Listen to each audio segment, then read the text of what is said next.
Brother Washington, I'd like to second what you said about the cesspool that Hollywood is. It is, in my experience, and I'm 72 years old, the most racist place I've ever worked in my long life.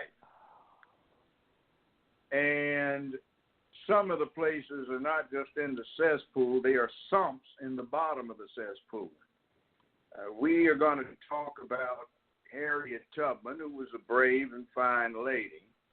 However, I want everybody to understand this on the front end.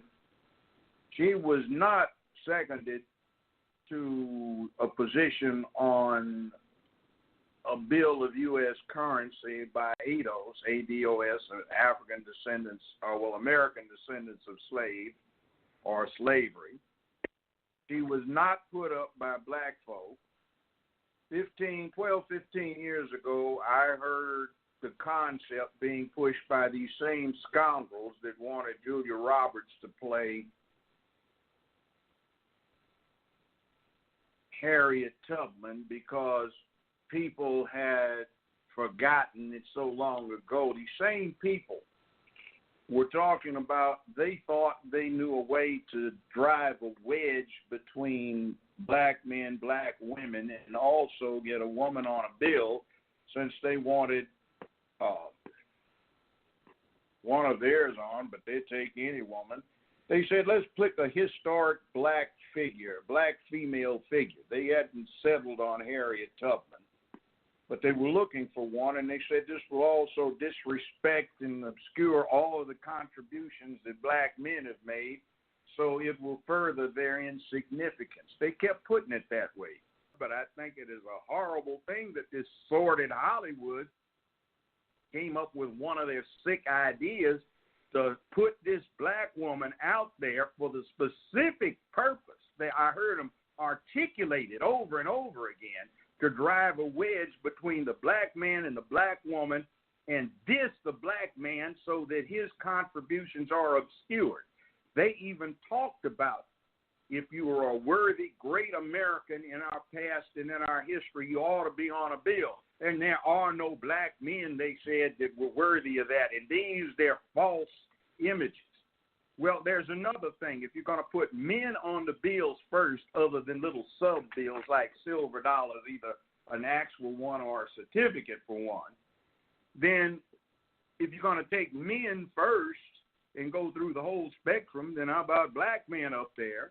And then let's not forget our Native American brothers, a lot of us having Native American in us. How about Chief Osceola? How about Chief Tecumseh? How about the Sitting Bull? How about Geronimo? Hell, the 101st Airborne and 82nd yelled Geronimo when he jumped out of the door. Be careful, because the Breakfast Club might make a comment. So, hell with those punks. Those sissy, Pop-Tart, jelly-booty punks. They can kiss my, well, hell no, they like that kind of thing anyway. I ain't no freak like that, but. It's got a lot of responses from the Breakfast Club, Essence Magazine, even Joe Madison, the Black Eagle, had to respond to what you've been saying and putting out there. So what's your take on all this? Madison's Moist, the Breakfast Club were a bunch of punk-ass breakfast jelly-filled Pop-Tarts toasted in a WS poster. And I challenged both of them to a debate off one-on-one or all at the same time. Madison's Moist, the Breakfast Club were a bunch of punk-ass breakfast jelly-filled Pop-Tarts toasted in a WS poster. And I challenged both of them to a debate off one-on-one or all at the same time. So they haven't responded. This is the Rumor Report with Angela Yee on the Breakfast Club. So listen up. All right, well, I guess we'll start with that story. Let me find it, because that's not what I had here. You don't got to listen to him? Judge Joe Brown is not too happy about the Breakfast Club. Now he went on social media to call us out, and I think it's because of this conversation that we commented on. This is what Judge Joe Brown had to say about Harriet Tubman and feminists, all about the $20 bill. Okay, but you don't have a problem with a black woman, and in this case, Harriet Tubman, being memorialized. I got a big problem if it's on a bill before they put a black man's face on one. I have a big problem with that. Why do you have a Because problem with a historically, black the status woman? of an ethnic group is determined by its men, not its women. And that you put a black woman on there before a black man is insulting to the black race, because you're saying the men ain't worth a damn. Put a woman up there first. Now, we did not agree with those sentiments. Right? Am I correct in saying that? I don't agree with that at all. I thought what Judge Joe Brown said was ignorant, and I said that he sounded like the type of person Harriet Tubman would have shot. It sounds very chauvinistic to me. Yeah, Harriet Tubman was a great leader who led women and men to freedom. She's a real-life superhero. To say she shouldn't be on a $20 bill because of your twisted perception of patriarchy is just stupid. Well, he posted, "I've challenged these moist, soggy, jelly-filled breakfast Pop-Tarts to a debate." I like Pop-Tarts. Let's see if they've especially the strawberry cojones to debate me on manhood. I'm betting they don't. You got bilingual in it. Here's the thing, Judge Joe. You don't become the leader because of your agenda, okay? Presence is more than just being there, all right? And Harriet Tubman's presence is still felt to this day. How would Judge Joe Brown feel about Julia Roberts on the $20 bill? That's what I want to know. Well, you know what? He said if it weren't for men's egos, you'd still be living in caves and gathering instead of shopping. What? Just a reflection. Yeah. And by the way, Judge Joe Brown can come up here anytime. In fact, he was scheduled to come on the show. When was this? A couple of years ago? Yeah, but back in the day. But for some reason, he was under the impression that we would buy his plane ticket. Yeah, he wanted a plane ticket to get him there, and car service in a hotel. He wanted a plane ticket. He wanted car service. He wanted a hotel. If he was a woman, I would have. Yeah. No, we wouldn't. No, we wouldn't. Sorry. Nobody. I said I would have. We have never paid for a plane ticket. We've never done car service. I don't know what type of show he thought this was, but we ain't that kind of operation. Maybe he thought it was like a fake show that we would just have a big argument and then. Who did he call moist? But go ahead, and soggy. So you don't mind? You mad about moist, but you don't have a problem being called soggy. He saw Envy's weave. He saw Envy's hair, and he was you don't have a problem that you were called jelly filled. Nah, jelly feels nice. Okay, yes. Talking about this on Dish Nation on yesterday, Judge Joe Brown did a radio interview and just kind of went in about the idea of Harriet Tubman picture being on some money. You got the clip correct? Yep. Here we go. I've heard it from the Hollywood sources I have. These feminists are trying to do this movie so they can get a black woman put on a $20 bill. And they have no interest in this movie is to soften the public up to the idea of taking a black woman who frees slaves by leading them to freedom and getting her or another one like her on a $20 bill. They can't get a white woman, so they want a black woman. They don't care. They just want a woman, and it downs masculinity. What? He sounds like Uncle Ruckus. Oh, my God. What is that all about? What do you mean it downs masculinity? And what's wrong with Harriet Tubman, or a woman that have, a historical figure like her being on a dollar bill? I don't. Even his gripe, Rick, about because she freed the slaves. Yeah, that's a big accomplishment. It's kind of epic. Damn, if it weren't for her, you wouldn't have what you have. What the haters talking about?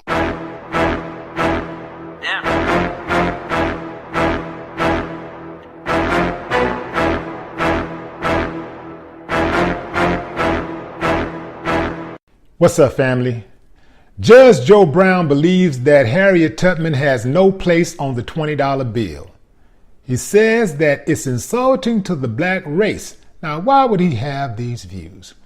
Well, the judge tends to believe that if you're going to put any black person on the $20 bill, a black man should go on there first. Says the black man is the leader of the black family. He should be on there first. Now, what do you think? Does he have a point? Or is Judge Joe Brown doing a little bit too much hotepping?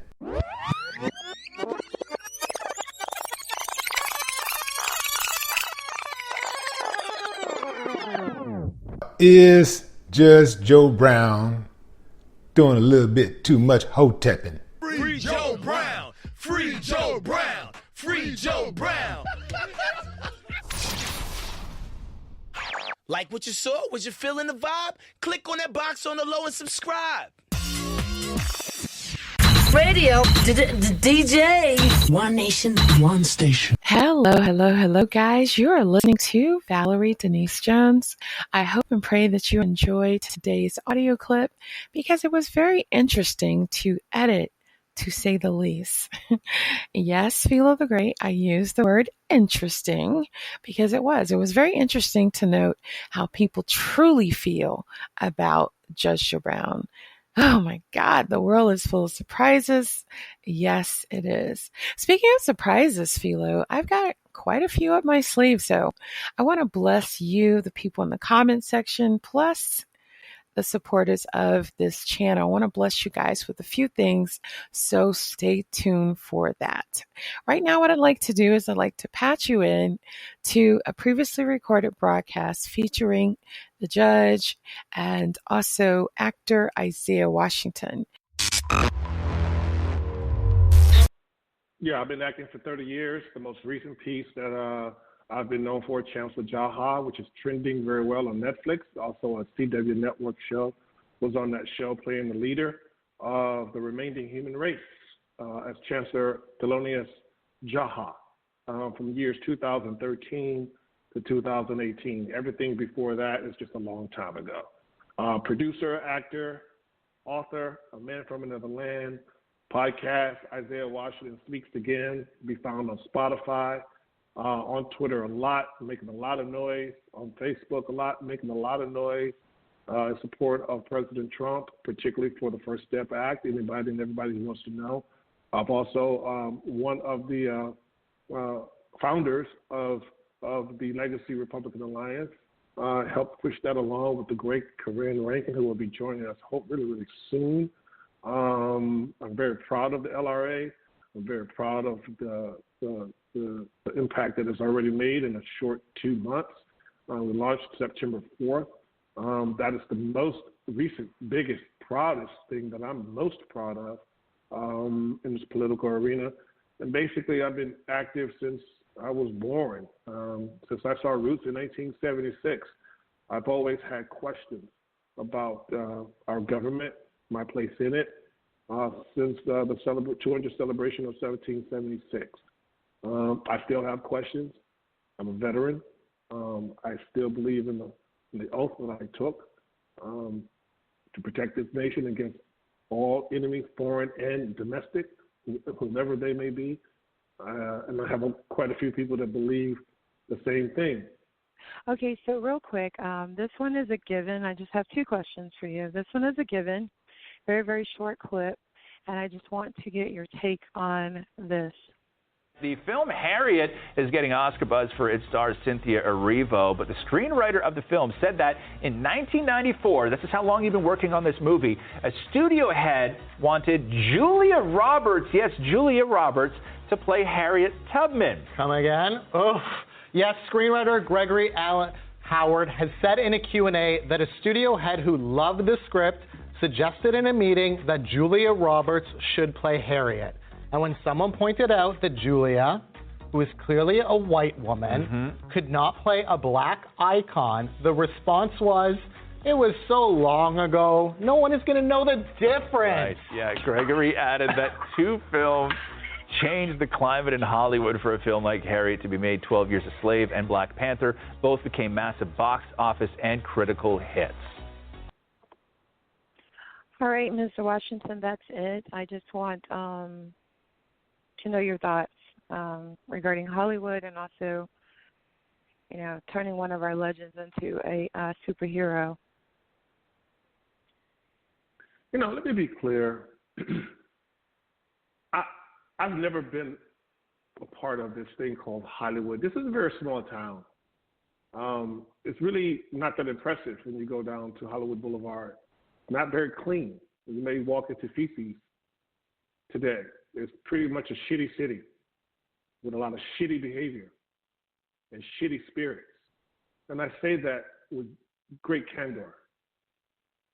Having said that, I have always been aware of the myopia, the blatant disregard the blatant invisibility of myself, of my spirit, of my dignity, of my integrity, of my love of the art, you have probably the most perverted, the most disgusting, the most distorted, the most lackluster, the most unintelligent, and the most ignorant, brash people that have been on the outskirts of every perverted party, every drug-addicted, crack, cocaine-infested, child-molesting, pedophilia party over the last 30 years to get their jobs. Not all. It's pretty much a shitty city with a lot of shitty behavior and shitty spirits. And I say that with great candor. Having said that, I have always been aware of the myopia, the blatant disregard, the blatant invisibility of myself, of my spirit, of my dignity, of my integrity, of my love of the art. You have probably the most perverted, the most disgusting, the most distorted, the most lackluster, the most unintelligent, and the most ignorant, brash people that have been on the outskirts of every perverted party, every drug-addicted, crack, cocaine-infested, child-molesting, pedophilia party over the last 30 years to get their jobs. Not all, but most. For anyone to sit like Negro and think that it's okay to have a wonderful actress, Julia Roberts, portray Harriet Tubman is in itself a blistering example of how nasty. And I can't even say a response like that in great honesty to say it's racist. It's just so myopic and so disgustingly ignorant. And these are the leaders of one of the most powerful mediums that we know in man. Movie, television. And they have no reign. They get federal dollars, taxpayers' money, to make comments like that in 1994, 1984, 1974, 1964, 1954, 1944, 2004, 2014, 2019. It doesn't matter. There are a lot of people that don't need to walk this planet with that kind of power. Like there are a lot of people who don't need to walk this planet with a firearm. They can't handle it. They haven't earned it. I don't know the answer on how to fix it, but I do know that I'm happy that this ugly boil is being lanced so all of the American people could understand that they shouldn't be even worried about it. It's just supposed to be entertainment. Let me just have a free moment to veg out and to escape. But now we get nothing but lies, agenda, and blatant disrespect of our entire history of an American people that happen to be black people that endured not only a number of things, but particularly Harriet Tubman and chattel slavery. To make a comment like that, and what's even more devastating, that the writer herself, who I assume is Caucasian, would wait all this time to actually relieve, 30 years? Close to 25 years later? Well, I guess Hercules for her, I guess. Kathy Lemon being a black woman directing it, and a wonderful black talent that played Harriet Tubman, no matter whether she's ADOS or not, I guess. But the movie has failed. Why? Because of those kinds of mindsets, because there are not enough black people in the room that would have checked that kind of shit right there on the spot and said, are you kidding me? You are the green lighter. You are the decision maker. In 1994, not 1944, It's disgusting.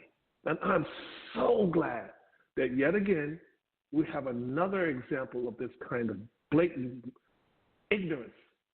And yeah, liberal, low-key, soft bigotry, because they are never consider themselves racist, because they work with black people, and black people should just be happy to be on the set, and black people should be happy to be on a television at all. That's been told to me my whole career. I should just be content and happy to have a job at all, period.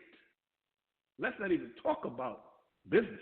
Let's not talk about contracts. Let's not talk about creativity or conceptualization. Let's not dare let me be intelligent and have an opinion on how I want my brand to be pushed forward. It is beautifully disgusting. And I just wish she would actually give us a name. Give us a name of that level of arrogance and ignorance to say that Julia Roberts could be Harriet Tubman and that it was so long ago. Who would care? Give me the name. Then I would feel some kind of way about it. Right. Thank you so much for that. The screenplay credits go to Gregory Allen Howard, he's black, and also Kathy Lemons, who you mentioned. One more thing, because again, social media is such a huge entity, it's a huge conglomerate, and I just wanted you to respond to something that Amanda Seals recently stated, because she said that she discovered a slew of evidence versus a man named Rodney Reed, and because of the preponderance of evidence, she now wants to recant her support.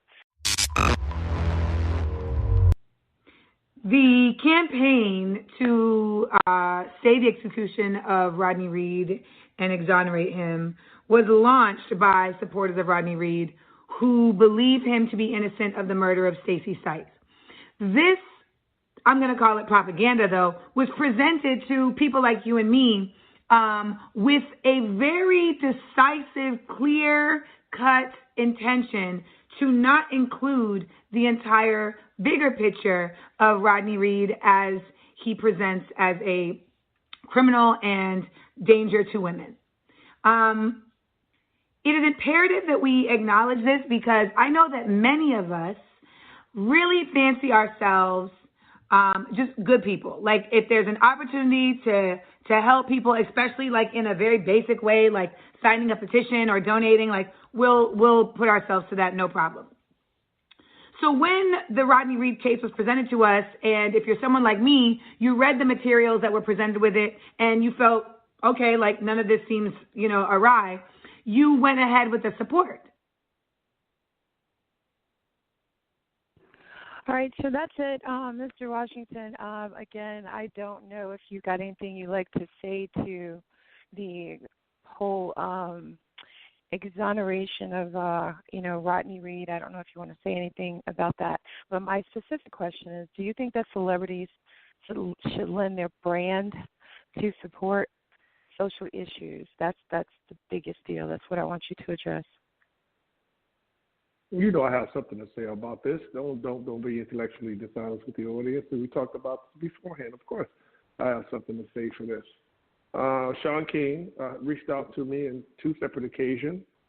Somehow I've become the go-to conservative as a black person. Don't know how that happened, but whatever works. Congratulations. They picked a good person. Whatever that means or whatever that's worth. He reached out to me directly, although we have blistering different political ideologies, and we're certainly not on the same page in terms of political candidates that we're excited about, that we think should lead this nation. We can come together as I consider as brothers in arms to have a conversation. And the first conversation was that he felt that more quote-unquote conservatives, I guess he means white conservatives, should get behind the case of Athena Jefferson being shot. I posted that. I posted my feelings about it. I was disgusted about it, and I took 10 days off after I made my post. And there were a lot of conservatives who happened to be considered deplorables that also saw that particular incident, something was wrong. And we hope that hopefully moving forward we can get to the bottom of it through due process of law and get the justice that we deserve. And unfortunately, her father has also passed away, but still justice should prevail because we have that woman's nephew who will bear the scar of watching his aunt shot dead in front of him. So we still need to find justice in that regard. I'll leave that at that. Second time Sean King reached out to me was that he thought it would be a good idea that I look into the information on Rodney King that only came from him. Innocence Project is considered one of the most supposedly trusted sources in terms of criminal cases and people who are looking to be exonerated or getting stayed off of death row. That's the only information that I looked at. I looked at other things. I couldn't find that much negatively on the internet. And I rallied my followers. Most knew 90,000 of them had questions that I could not answer. But I got behind it because, again, as a black man, Sean King pushed my button to think that, wow, the big, bad criminal white system, racist system is killing another innocent black man. And I jumped out there half-cocked. He and I had words on the phone about how I should move forward. He did not follow my instructions on how to do it. With my help, he got an additional 1 million new emails to have access to. I don't feel good about that. I feel like my followers have been poached. He knows that. I've said that to him offline. We have parted ways on this thing because I have more questions about Rodney Reed. Sorry his family is suffering, but we have a lot of hurt people that his DNA is attached to. So whether he's on death row, we can't say enough that we can't do more investigations on the other cases of rapes and attacks that his DNA just so happens to be attached to. It was a wonderful story, and I fell for it. But I went back on Twitter after getting more information from other former law enforcement and just using my own common sense that, yet again, I was hoodwinked. I was misled. I don't know what the reason. I don't know what the end game is. And if he is innocent, hey, let it be known, if he didn't kill Stacey Stites, he should not be executed for that murder. He got to stay. Let the evidence prove that case. But I also, in my opinion, think that there needs to be other federal things that have been thrown out for whatever reason. It's just too ambiguous. It became too ambiguous, so I recanted my support on Twitter, and I added Sean King. He wasn't happy about it, but I really don't care. It's that I am no one's fool. I am no one patsy, and I'm no one's chump or sucker. Like Malcolm X said, if we continue to follow these Democrats, then we are a traitor to our race.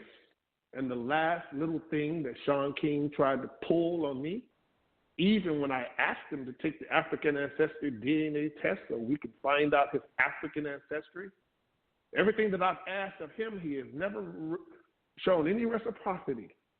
But he's a pretty good manipulator. I got to give it to him. He's impressive. And let him stay in his lane and continue to do what he does. But I'm a brother to another brother and say, look, they're calling you white. So let's find something that will take you back to Mother Africa, maternally or paternally. He said he doesn't ignore me. He has my number, but he didn't respond. I want him to get behind this idea of Guns Matter Incorporated so we can have an alternative to the NRA, so we can remove this narrative that all NRA members are racist. There's not one NRA member that's been part of a mass shooting or a murder that I've read about. He didn't want to help with that. But oh boy, when you want to make it look like a black man is being treated unjustly, he came running. But this time, I sent it back. And I sent it back just as publicly because I am not interested whether I had picked up 90,000 followers or not. I'm in a place of leadership, whether I've asked for it or not. And the last thing that I can afford to do at this point is lose the fidelity and the confidence of those that are following my ideals and standing with me on my principles. I can't afford to do that. Now, having said that, if I'm wrong, and evidence shows that Rodney Reed should be exonerated and taken off of death row and allowed not be executed in the next 120 days, so be it. But it should also be allowed for more due process and for other evidence to come to also exoneration from other accusations and allegations that are out there. Okay?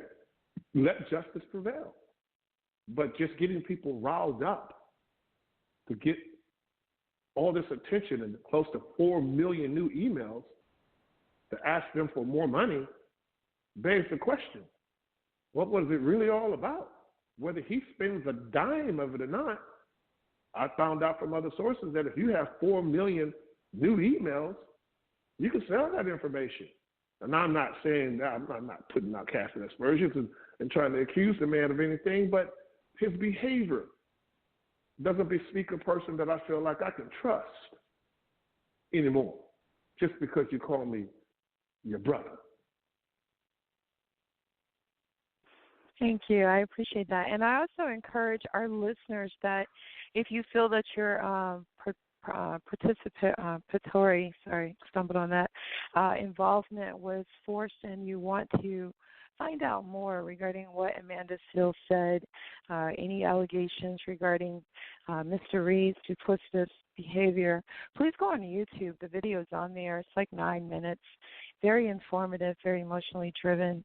But I think that it will help position you, to make a proper decision for yourself. It's here in Bastrop County, Texas, where Stacey Stites' murder set off a bizarre chain of events that mysteriously ended with 2 more people dead, 1 man on death row, and countless questions unanswered. Murder deep in the Lost Pines of Texas. The half-dressed body of a woman. Strangled. Who killed Stacey Stites? Based on the evidence, who do you think is responsible for your sister's murder? Rodney Reed. The state says Rodney Reed raped and then killed Stacey. A jury agreed, convicting him of her murder. Reed was sentenced to death. Do you think Rodney Reed was given a fair trial? Yes or no? Yes, definitely. But many across the country are beginning to wonder, did Texas convict the wrong man? Recently surfaced evidence could point to another killer. Our Austin affiliate KXAN has extensively investigated the conflicting evidence in the case. Either you believe Rodney Reed or you don't. If you did not kill Stacey, who do you think did? The evidence points to one person. The time frame what these doctors come up with points to one person. And when one cop focused on that person Rodney is talking about, death greeted the officer at the door. Less than 6 months after Stacey Stites was murdered, the officer who was investigating her death was also murdered here. Giddings, Texas officer Joe Bryant was conducting an unauthorized investigation into Stacey's killing when he was gunned down by a migrant worker from Mexico. Joe's widow, Maria, says before his murder, Joe revealed the identity of who he thought was the killer. He said Jimmy Fennell killed Stacey Stites. Jimmy Fennell, Stacey's fiance, also a police officer. With what conviction did he have in his confidence of who killed Stacey? When he said it, I wasn't surprised. And almost unbelievably, a second police officer involved died under mysterious circumstances. Ed Salmella was one of the first cops on the scene of the crime. Nearly 4 months later, he was dead from what the coroner called a self-inflicted gunshot wound. But his brother Scott says he doesn't buy it. And you did your own investigation. What did you find when you went to his apartment? When I went to my brother's apartment, my brother was a pretty immaculate guy. He kept things in their place. His apartment was in disarray. Everything, sheets ripped off the bed. All his guns were gone. His computer, hard drives, all of that were gone. He was shot with his left hand into the left side of the temple, and it took off the right half of his ear. But the gun itself was found laying next to his right foot. My brother was right-handed. he shook with his left hand. I mean, his left hand would shake. So he always used a gun in his right hand. It doesn't make sense. We're always interested in what you have to say about our live broadcasts. Please share your comments on our Facebook page or websites.